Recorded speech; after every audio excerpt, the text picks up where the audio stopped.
Férias Frustradas de Natal não é apenas um filme natalino. É uma tradição caótica que revisitamos ano após ano. Mas por trás das 25 mil luzes brilhantes de Clark e da entrada inesquecível do primo Eddie, esconde-se uma avalanche de segredos bizarros dos bastidores que a maioria dos fãs nunca ouviu falar. Hoje, vamos revelar 20 curiosidades estranhas, além de um fato bônus surpreendente. De erros de produção perdidos a improvisações do elenco e caos natalino oculto. Então pegue seu ponche de ovo e acomode-se, porque no Rewatch Club a nostalgia sempre brilha mais forte. Chevy Chase se machucou de verdade na cena de abertura. Aquele momento em que Clark dá um salto correndo para o telhado congelado de sua casa não foi mágica de cinema. Chevy Chase escorregou de verdade. A cena deveria ser controlada, mas a superfície estava mais escorregadia do que o esperado. Chase bateu com a lombar na beirada do telhado e o grunhido de dor que você ouve não foi atuação, foi genuíno. Em vez de cortar a cena, a equipe continuou filmando porque o tropeço parecia bom demais para ser descartado. Chase insistiu em terminar as filmagens apesar da lesão, brincando que a dor física era basicamente parte da marca registrada dos Griswolds. Os fãs que revêem a cena costumam dizer que parece real, e isso porque foi. O primeiro momento bizarro de Férias Frustradas de Natal nasceu de um acidente inesperado e definiu o tom para tudo o que se seguiu. A casa não é real e nem sequer fica num bairro. A casa dos Griswold pode parecer um clássico paraíso natalino suburbano, mas nunca existiu. A casa era, na verdade, uma fachada oca nos estúdios da Warner Brothers, na mesma rua usada para filmagens de Máquina Mortífera, Pleasantville e dezenas de outras séries de comédia. Por dentro não havia nada, apenas vigas de sustentação e espaço para dar a sensação de que era habitado. A equipe criou gelo falso nas janelas, instalou portas que não funcionavam e até espalhou adereços pelo jardim da frente para simular a bagunça típica de uma família durante as festas de fim de ano. Você vem às compras e almoça com ele. Ele tem outro carro, ele pode dirigir. Eu preciso comer para poder voltar para casa. O detalhe curioso: durante as filmagens, outra produção na mesma rua não parava de gravar tiros altos para uma sequência de ação. A equipe de Férias Frustradas de Natal teve que interromper as gravações constantemente. Isso significava que a alegre decoração de Natal de Clark acontecia em meio ao caos de Hollywood. É um subúrbio cinematográfico sustentado por compensado, magia do cinema e paciência. As luzes da casa não eram computação gráfica, e eram um pesadelo. As lendárias 25 mil luzes de Natal de Clark Griswold talvez sejam um dos ícones visuais dos anos 80. E eram todas lâmpadas reais, instaladas manualmente. A carga elétrica era tão intensa que a equipe teve que projetar vários sistemas de disjuntores só para evitar que todo o estúdio entrasse em colapso. Sempre que as luzes piscavam durante uma tomada, havia uma preocupação real de que algo sobrecarregasse. Ainda mais estranho, como tantas lâmpadas queimavam constantemente devido ao calor, o trabalho de um membro da equipe em tempo integral era simplesmente trocar lâmpadas. Quando Clark finalmente consegue iluminar a casa e cegar os vizinhos, aquele brilho intenso é iluminação prática, não efeitos visuais. O brilho era tão forte que alguns membros da equipe usavam óculos escuros entre as tomadas. O espírito natalino deste filme não era apenas brilhante, era perigosamente brilhante. O primo Eddie foi baseado em uma pessoa real. Randy Quaid criou o personagem usando uma fonte surpreendente, um homem que ele realmente conheceu quando criança no Texas. Um cara com higiene questionável, hábitos bizarros e aquele jeito inconfundível de falar, meio arrastado. A gente deu esse nome para ele porque ele tem um problema de sinusite. Ranho. Você se vira e deixa o tio Clark coçar seu... Quaid passou um tempo aperfeiçoando as inclinações de cabeça desajeitadas de Eddie, as pausas com os olhos arregalados e os surtos aleatórios de autoconfiança. Ele até criou a icônica fala na hora. Isso enfatizou a total falta de constrangimento de Eddie com qualquer coisa. O figurino acrescentou mais um toque inesquecível. O famoso suéter branco de Ed, com a gola alta absurdamente justa, era intencionalmente menor para fazer a barriga de Quaid aparecer um pouco mais a cada dia. Os fãs costumam dizer que Ed rouba a cena em todas as suas aparições. Isso porque ele não estava interpretando um personagem caricato. Ele estava interpretando alguém que realmente existiu. A cena do gato quase foi cortada por ser considerada muito sombria. O momento explosivo do gato debaixo da cadeira é uma das piadas mais hilárias do filme. No entanto, a Warner Brothers inicialmente resistiu bastante.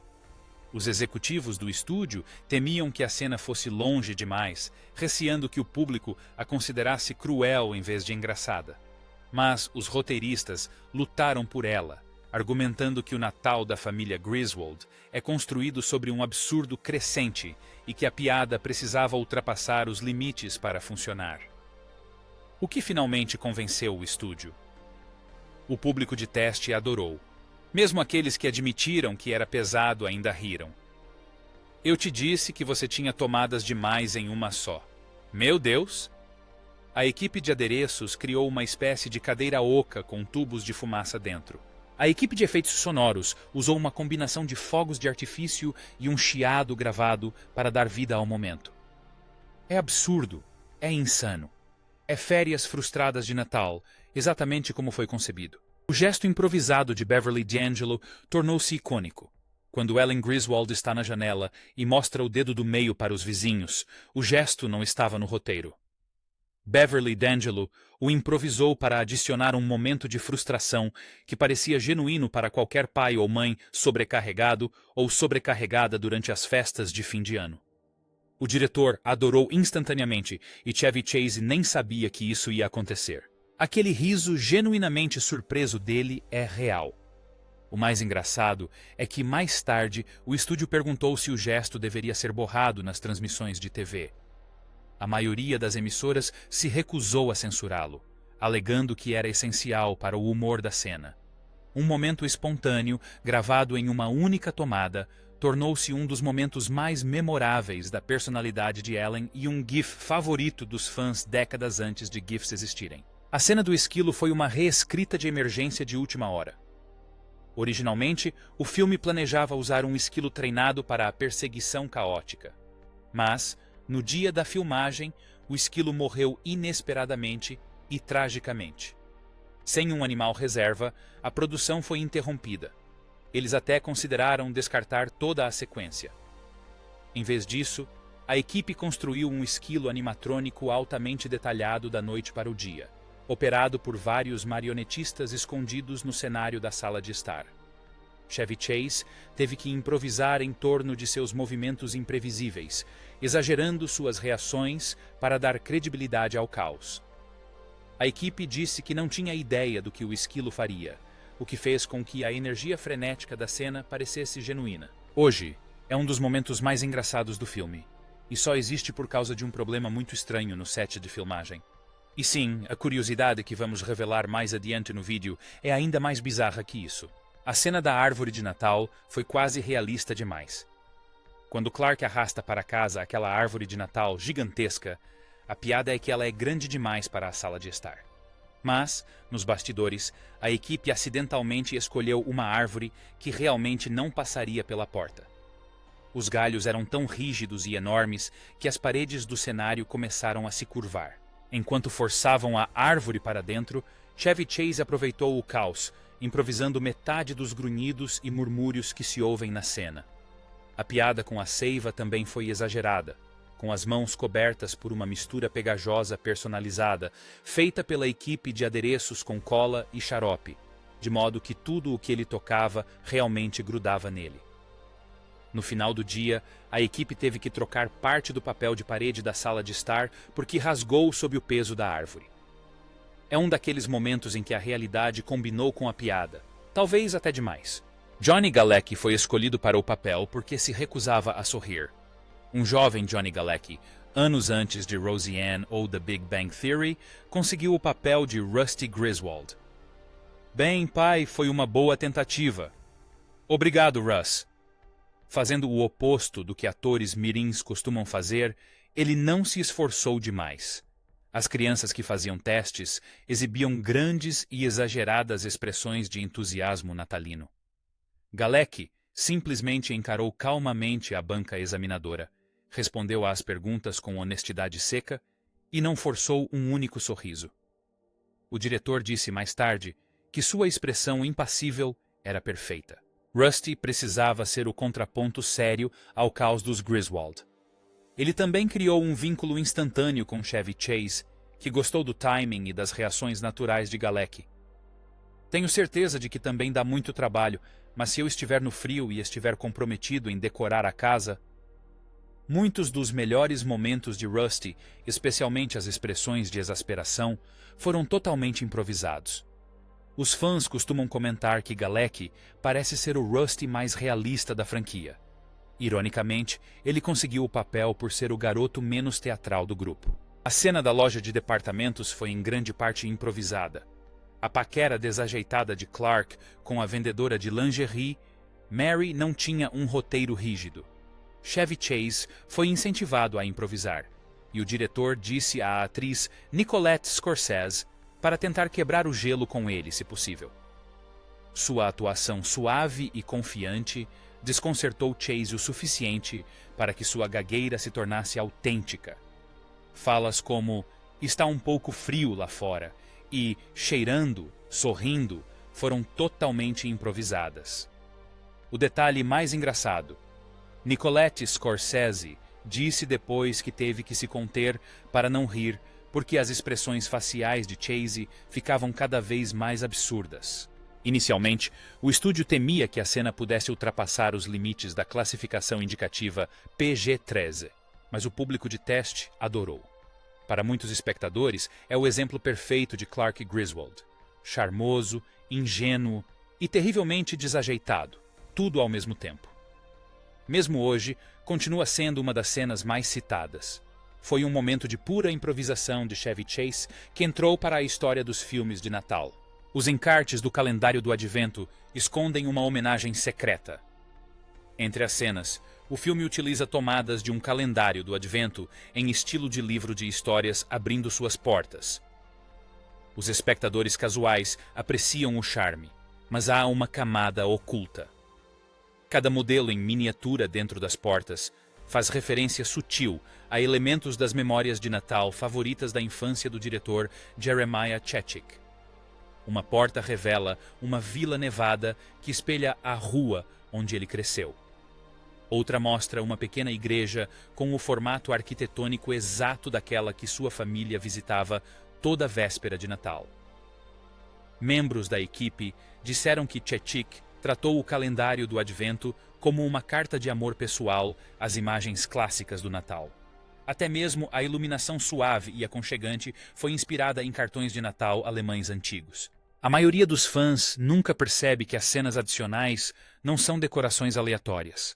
São fragmentos profundamente nostálgicos inseridos no filme, que ajudam a construir aquela sensação atemporal de conto de fadas que torna férias frustradas de Natal tão aconchegante. Não importa o quão caótica a vida dos Griswolds se torne. A casa ultramoderna dos vizinhos tinha um propósito simbólico. Todd e Margot, os vizinhos elegantes dos Griswold, moram em uma casa minimalista, fria e ultramoderna, e esse design foi totalmente intencional. A equipe de produção queria que a casa deles fosse o oposto do caos dos Griswold. Enquanto a casa de Clark transborda aconchego, cor e nostalgia da infância, o espaço de Todd e Margot é estéril, metálico e emocionalmente distante. O interior foi preenchido com linhas retas e peças de vidro futuristas para refletir suas personalidades. Polidas na superfície, frágeis por dentro. Até mesmo suas roupas de ginástica combinando foram escolhidas para exagerar seu estilo de vida perfeitamente planejado, porém vazio. O diretor Jeremiah Chechik disse certa vez: "Eles são as pessoas que se esqueceram do que é o Natal." O contraste torna cada um de seus infortúnios mais engraçado. Eles não são vilões, apenas vítimas de morar ao lado de Clark. O personagem do chefe de Brian Doyle Murray foi inspirado em executivos reais. O rabugento e desorientado Frank Shirley, o chefe avarento de Clark, não surgiu do nada. Brian Doyle Murray baseou-se no tipo de executivos corporativos que encontrou enquanto escrevia e atuava nos primeiros tempos do Saturday Night Live. Ele imitou a postura rígida, a voz distraída de "não estou realmente prestando atenção", e até mesmo o gesto de desdém com a mão. Murray disse que os executivos frequentemente usavam jargões corporativos vazios para parecerem importantes. Então, ele adicionou falas que soavam intencionalmente vagas e sem sentido.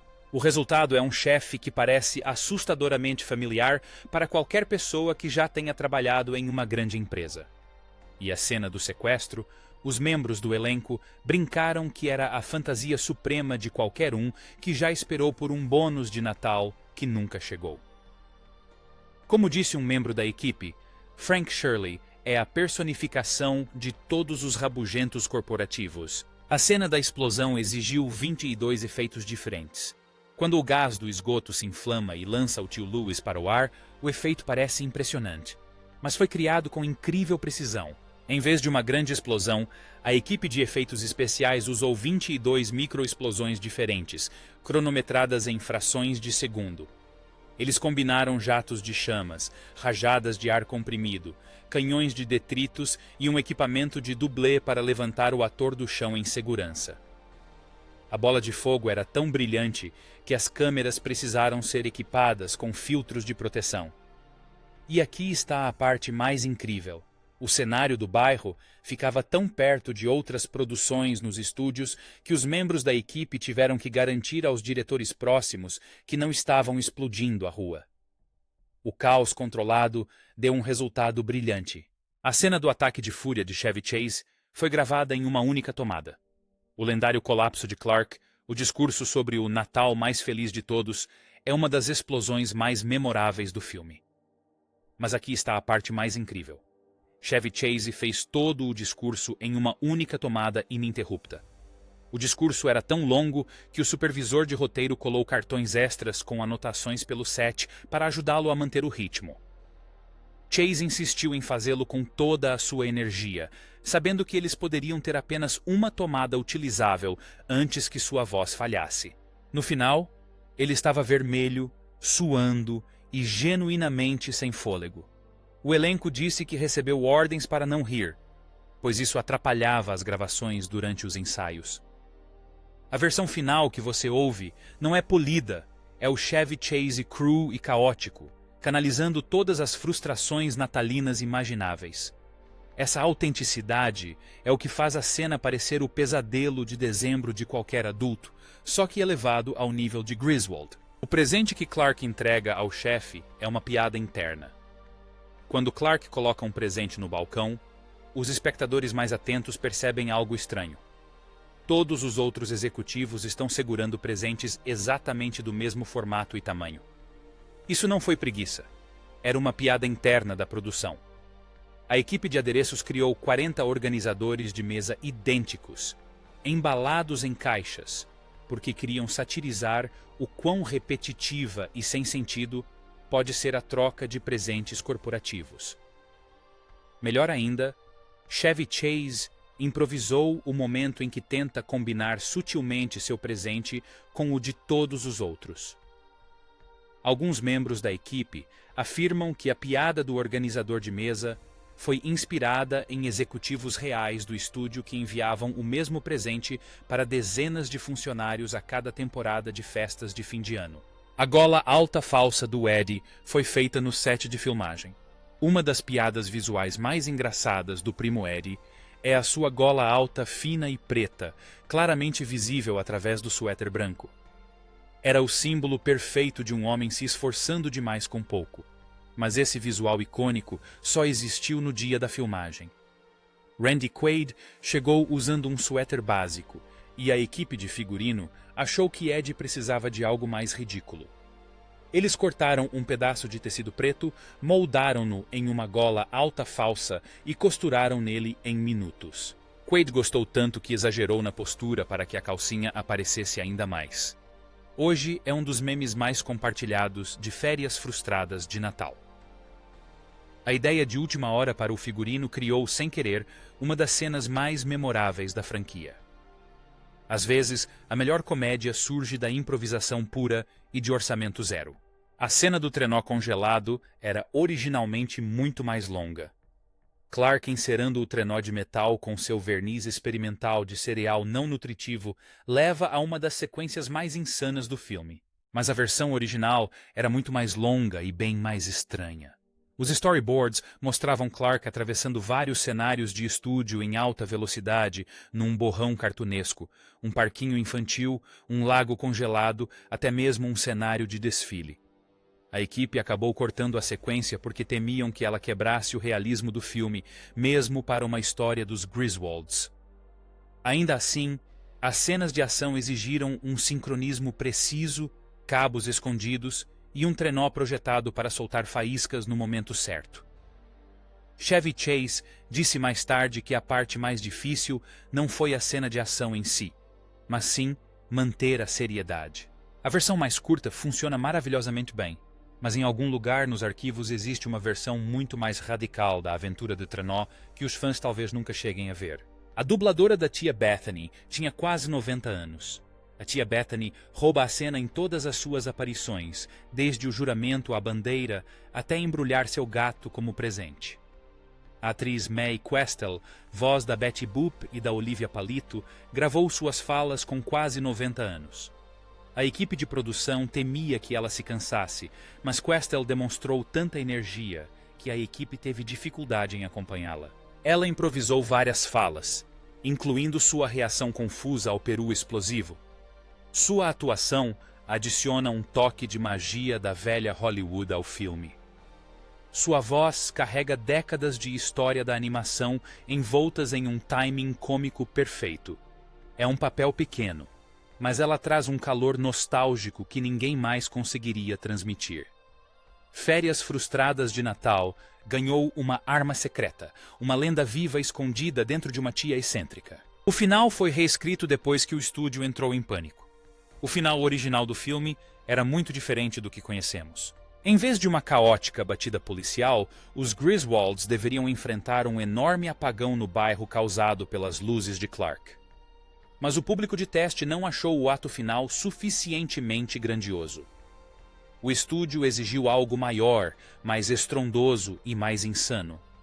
Então, os roteiristas reconstruíram o clímax em torno do sequestro de Frank Shirley, da equipe da SWAT quebrando janelas e da explosão final de gás do esgoto. A mudança ocorreu tão tarde que novos cenários tiveram que ser reconstruídos às pressas. A reescrita funcionou. O final passou de uma leve risada para um caos natalino completo. E, surpreendentemente, essa ainda não é a história mais estranha por trás do filme, pois essa honra pertence ao nosso número bônus. Curiosidade: o desastre das canecas de alce que o estúdio tentou esconder. Aquelas icônicas canecas de vidro em formato de alce, as que Clark e Eddie usavam para beber gemada, se tornaram um dos itens de merchandising de filmes natalinos mais famosos de todos os tempos. Mas, no set de filmagem, elas foram um desastre total. O lote original de canecas explodia nas mãos dos atores. Os chifres eram tão frágeis que a menor pressão os quebrava. Chevy Chase quebrou várias canecas simplesmente por apertá-las com muita força. A situação ficou tão ruim que a equipe de adereços criou uma regra de apenas refrigerantes, pois líquidos quentes causavam rachaduras. A produção acabou importando vidro mais resistente do exterior e redesenhou os chifres com reforço interno. Apenas algumas das canecas frágeis originais sobreviveram, e os colecionadores agora as consideram inestimáveis. É a reviravolta perfeita de Férias Frustradas de Natal. Um adereço inofensivo que se transformou em um dos problemas mais caóticos de toda a filmagem. O filme